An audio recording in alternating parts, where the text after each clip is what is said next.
Discipline is a way of expression. Say you want to express your feelings in stone. Now, stone doesn't give way very easily. It's tough stuff. And so you have to learn the skill or the discipline of the sculptor in order to express yourself in stone. And so in every other way, whatever you do, you require a skill. And it's enormously important, especially for American people, to understand that there is absolutely no possibility of having any pleasure in life at all without skill. Money doesn't buy pleasure. Ever. Look, if you want to get stone drunk and go out and get a bottle of bourbon and down it, you can't do that except for people who have practiced the distiller's art. You can't even make love without art. Where I live in Sausalito, we have a harbor full of ever so many pleasure craft. Motor cruisers, sailing boats, all kinds of things. And they never leave the dock.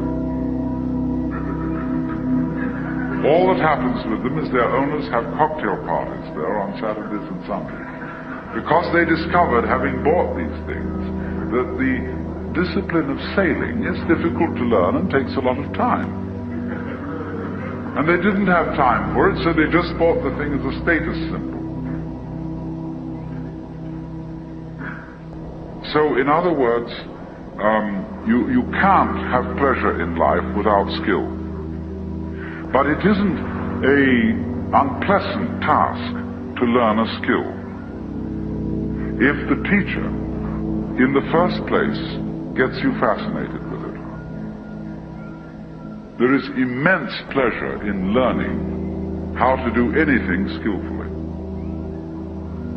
To make carpentry things, to cook, to write, to calculate, anything you want. It can be immensely pleasurable to learn the discipline. And it is completely indispensable.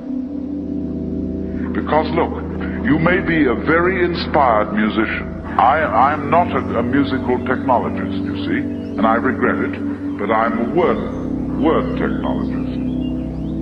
But I can hear in my head all kinds of symphonies and all kinds of marvelous compositions, but I don't have the technique to write them down on paper and share them with somebody else. Too bad. Maybe next time around.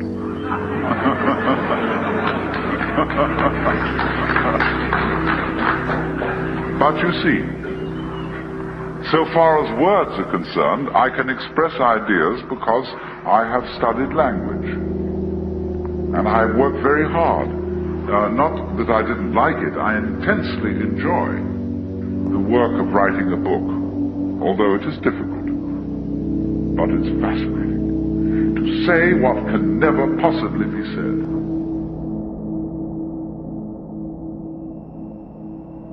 So, you see what's happening. What you have to do, you have inspiration, but then you have to have technique to incarnate, to express your inspiration. That is to say, to bring heaven down to earth, and to express heaven in terms of earth.